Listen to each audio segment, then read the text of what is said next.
Hi అండి, నమస్తే. Welcome back to our channel. ఈరోజు ఒక మంచి ఇన్ఫర్మేషన్ అయితే మేము ముందుకు తీసుకొచ్చేసానండి. మన సొంత రాష్ట్రాల్లోనే ఉద్యోగం కల్పించుకునే అవకాశం అయితే వచ్చేసిందండి. ఇది వచ్చేసరికి ఈఎంఆర్ఎస్ నుంచి టీచింగ్ అండ్ నాన్ టీచింగ్ పోస్టులు నోటిఫికేషన్ అయితే వచ్చేసింది అనమాట. సో అసలు పోస్టులు అంటే మొత్తం కూడా 7,000 పైగా పోస్టులు అయితే ఖాళీగా ఉన్నాయి అనమాట.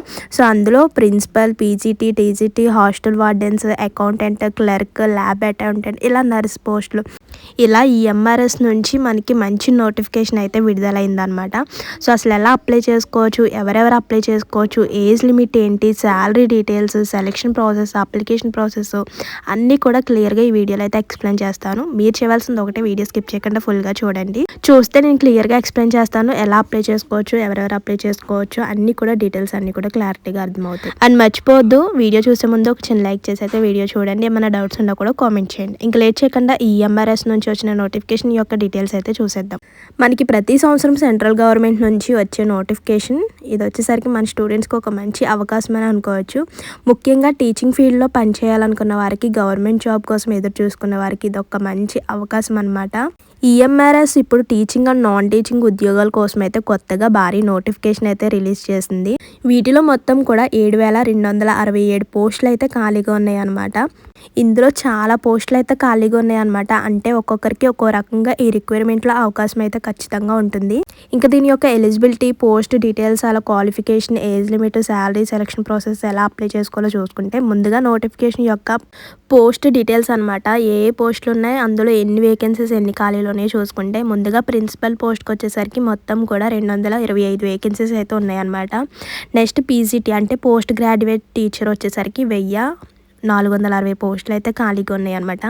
నెక్స్ట్ పోస్ట్ వచ్చేసరికి టీజీటీఎస్ అంటే ట్రైనడ్ గ్రాడ్యుయేటెడ్ టీచర్స్, ఇందులో 3,962 పోస్టులు అయితే ఉన్నాయన్నమాట. నెక్స్ట్ హాస్టల్ వార్డెన్కి వచ్చేసరికి 635 పోస్టులు ఉన్నాయి. నెక్స్ట్ అకౌంటెంట్కి వచ్చేసరికి 61, జూనియర్ సెక్రటరీ అసిస్టెంట్కి వచ్చేసరికి 228, ల్యాబ్ అటెండెంట్కి వచ్చేసరికి 146. ఇలా పోస్ట్ వైజ్ మొత్తం వేకెన్సీస్ చూసుకుంటే 7,267 పోస్టులు అయితే ఖాళీగా ఉన్నాయి అనమాట. అండ్ ఇక్కడ కేటగిరీస్ ప్రకారం కూడా పోస్ట్స్ ఇచ్చాడనమాట, అవి కూడా చూసుకోవచ్చు. ఇంకా దీని యొక్క అర్హత, క్వాలిఫికేషన్ డీటెయిల్స్ చూసుకుంటే ప్రిన్సిపల్ పోస్ట్కి వచ్చేసరికి గ్రాడ్యుయేషన్ అంటే బీఈడీ తప్పనిసరిగా ఉండాలి. అండ్ 8 to 12 ఇయర్స్ అయితే ఎక్స్పీరియన్స్ ఉండాలన్నమాట.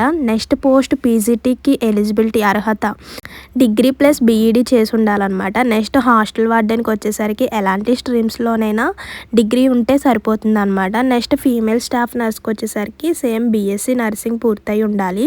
అకౌంటెంట్కి వచ్చేసరికి బీకామ్ లేదా అకౌంటెంట్ బ్యాక్గ్రౌండ్లో డిగ్రీ ఉండాలన్నమాట. క్లర్క్కి వచ్చేసరికి కేవలం ఇంటర్ పాస్ అయితే సరిపోతుంది. అలాగే టైపింగ్ నాలెడ్జ్ కూడా ఉండాలన్నమాట. ల్యాబ్ అటెండెంట్కి వచ్చేసరికి 10th or 12th సో చేసి ఉండాలి. పోస్ట్ వైజ్ ఎడ్యుకేషన్ క్వాలిఫికేషన్ ఇవన్నమాట. ఇంకా నెక్స్ట్ చూసుకుంటే ఏజ్ లిమిట్, వయసు పరిమిత చూసుకుంటే సో ప్రిన్సిపల్కి అయితే 50 ఏళ్ళు అంటే 50 ఇయర్స్ లోపు ఉండాలి. పీజీటీ వాళ్ళకి 40 ఇయర్స్, అలాగే టీజీటీ వాళ్ళకి 35 ఇయర్స్, అంటే మిగతా పోస్ట్స్ అయితే సో 30 లోపు అయితే ఉండాలన్నమాట. నెక్స్ట్ ఎస్సీ ఎస్టీ ఓబీసీ వాళ్ళకి ఏజ్ రిలేజేషన్ కూడా వర్తిస్తుంది. నెక్స్ట్ ఇంకా శాలరీ డీటెయిల్స్ చూసుకుంటే ఇంకా లెవెల్ వైజ్ అయితే మనకి శాలరీ డీటెయిల్స్ అయితే ఇచ్చాడనమాట. చూస్తే అకౌంటెంట్కి లెవెల్ 6 ప్రకారం 35,400 అలా, ల్యాబ్ అటెండెంట్కి వచ్చేసరికి 11,100 18,000 కా నుంచి స్టార్టింగ్ ఇలా ఉంటుంది అనమాట శాలరీ వచ్చేసరికి.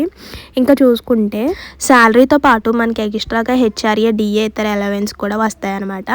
ఇంకా నెక్స్ట్ సెలక్షన్ ప్రాసెస్ ఎలా ఉంటుందో చూసుకుంటే first of all written test అయితే ఉంటుందన్నమాట. ముఖ్యంగా సబ్జెక్ట్స్ వైజ్ అంటే జనరల్ నాలెడ్జ్, రీజనింగ్, ఇలా అర్థమెటిక్, అండ్ ఇక్కడ మార్క్స్ అలాగే నెంబర్ ఆఫ్ క్వశ్చన్స్ అన్నీ కూడా డీటెయిల్గా ఇచ్చాడు అనమాట చూడండి.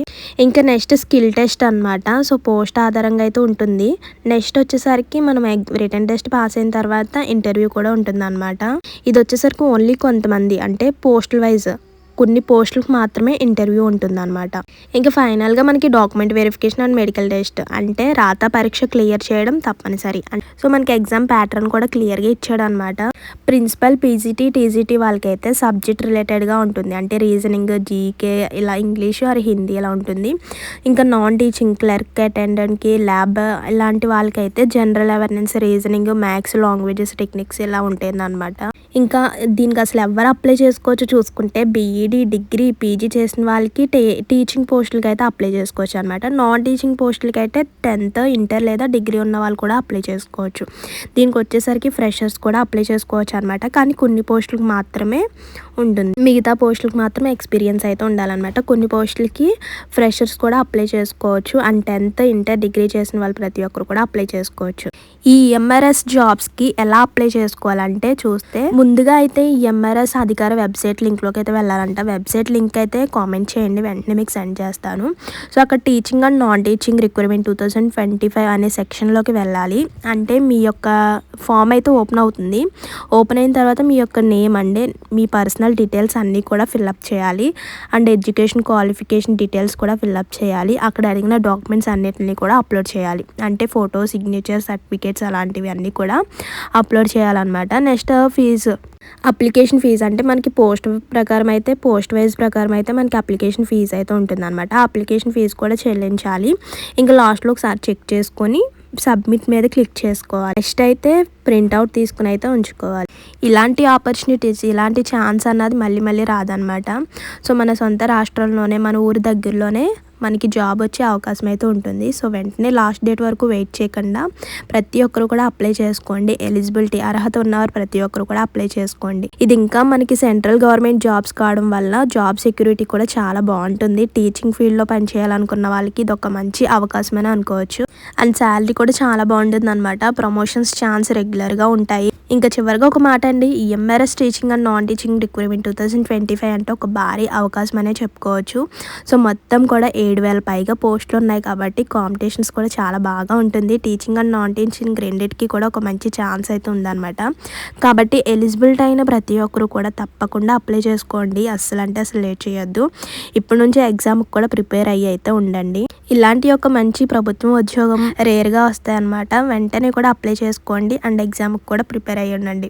ఇదండి ఈరోజు ఇన్ఫర్మేషన్ అయితే. మరో మంచి ఇన్ఫర్మేషన్తో మళ్ళీ కలుద్దాం. మర్చిపోవద్దు, లైక్ చేయండి. మీరు ఇచ్చే ఒక లైక్ వల్ల ఇంకో 10 మందికి హెల్ప్ అయ్యే అవకాశం అయితే ఉంటుంది. లింక్ అని కామెంట్ చేయండి, వెంటనే మీకు లింక్ అయితే సెండ్ చేస్తాను. వెంటనే కూడా అప్లై చేసుకోండి. మరో మంచి ఇన్ఫర్మేషన్తో మళ్ళీ కలుద్దాం. ఆ లోపల మన ఛానల్ని ఫాలో అవుతుండండి. సబ్స్క్రైబ్ చేయడం మాత్రం మర్చిపోవద్దు. సబ్స్క్రైబ్ చేసుకుని పక్కన ఉన్న బెల్ ఐకాన్ క్లిక్ చేసుకుని నోటిఫికేషన్ ఆల్లో పెట్టుకుంటే నేను పెట్టిన ఇన్ఫర్మేషన్ వెంటనే మీ ముందైతే ఉంటుంది. అండ్ ఇంకేమైనా డౌట్స్ ఉన్నా కూడా కామెంట్ చేయండి. మరో మంచి ఇన్ఫర్మేషన్తో మళ్ళీ కలుద్దాం. Please do like, share and subscribe. Thank you for watching. Bye.